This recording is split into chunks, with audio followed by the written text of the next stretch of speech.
Okay, we're talking about a very delicate subject here, and I'm just going to continue my conversation with my son. But anyway, Jeremiah, yes, people are very fortunate who don't have limbs and don't have what we just saw, a blind man, a man who didn't have legs, Bonnie, who's has her deformities. But I understand they're blessed because they're alive, but it's most likely hard, especially because we saw that guy who was by himself in that in the in the chair. One and two, he's in the middle of the street.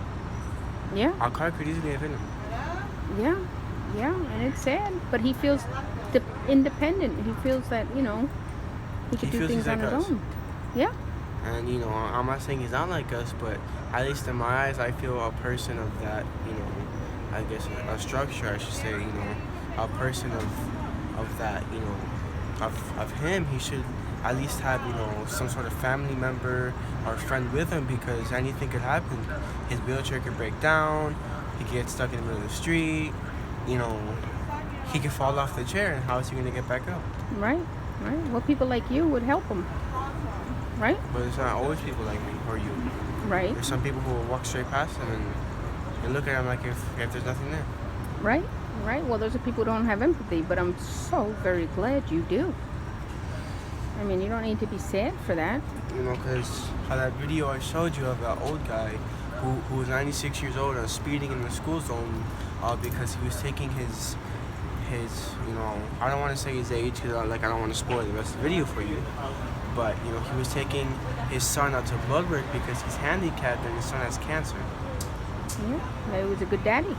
He's 96 and he's still taking care of his son. Yeah, isn't that And, amazing?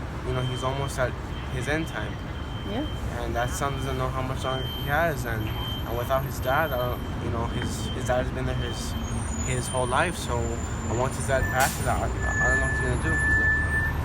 right. So yeah. Oh, here goes the guy we're talking about. He's in a wheelchair, and my son feels extremely upset what he's seeing.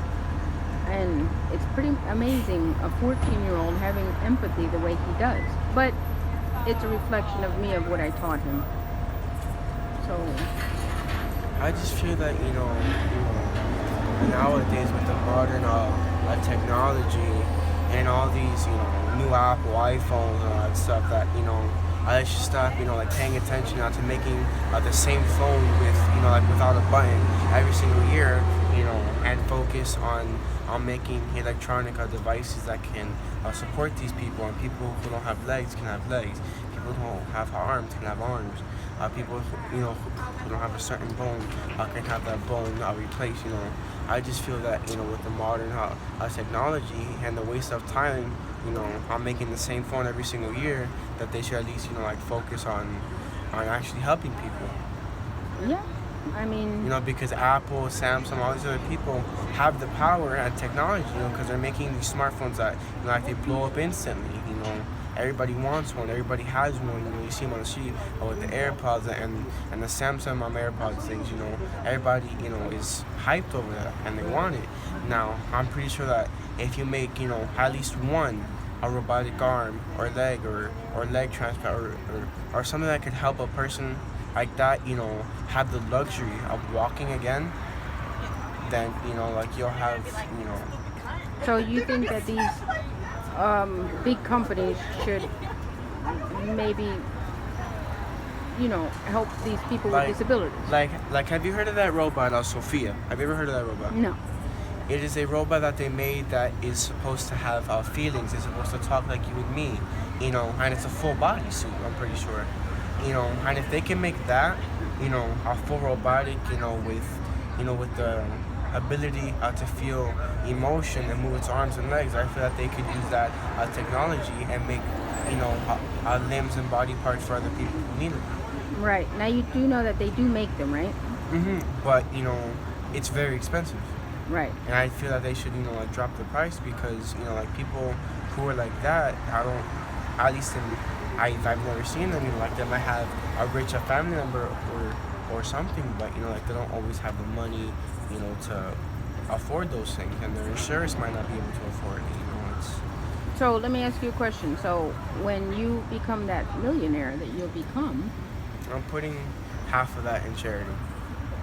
So if I So make you- $1 million a year, then I'm gonna stay with 500,000. okay, and you're gonna help. I think people with disabilities in general are perfect people to help. What do you think? I know you're upset. I know you're sad from what you saw, but it shows a lot as a young person, as a person who has the ability to be anything he wants to be in life, right? You know, also, and speaking of that, on that subject, you know, it's hard for those certain people to find jobs and all that stuff Yeah. because, you know, how to other people seeing that is gross, and they don't want to see that, and it's sad that, you know, that those are the names that they get called: gross, ugly, you know, deformed. And I wouldn't call the person deformed. I would call him handicapped. I wouldn't call, you know,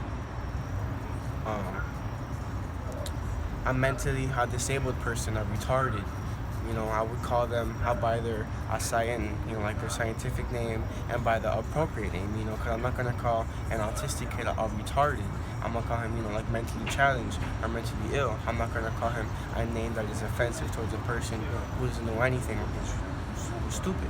Right. Man, I'm very proud of you for that. I really, really am. I mean, as we talk, as you know, you're growing and maturing, Mama's very proud of you.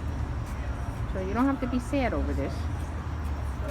I know you just saw two people that were blind, and then you saw that man in the wheelchair who had just literally a half a body. But in their minds, they're happy some way. Because they're alive. Yeah, but they're happy, but you know, they're stuck in a chair for the rest of their life. Yeah, I know. You know, how do you know, because he can never get a 2-story house.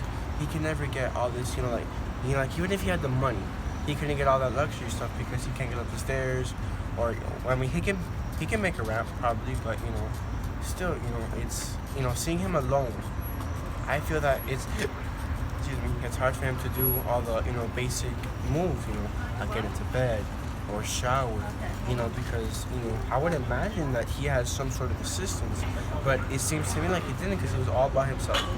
Yes, he was riding his wheelchair with no legs. He was seated totally up front, like his body wasn't even seated towards the back. So yes, he has a very severe challenge, deformity. Yes, but what do? We pray for people like that. To me, it looks like he's paralyzed, as in he can't move his body whatsoever. Right? He looked that way too. You know, maybe yes. he got in some sort of accident or something. I don't know if he was born like that. I would hope not, because I don't feel that a mother or the child should have to see that their child came out with a deformity. You know, yeah, you still love them, but some parents don't want their kids like that, and they give them away or they kill them. Yes, you're right. Well, we're gonna go ahead and end this video now, but I am extremely proud of you, and all you gotta do is always pray for people like that, right? So let's say a quick prayer. In the name of Jesus, may He bless every person who's disabled and protect them and guide them, right? Amen.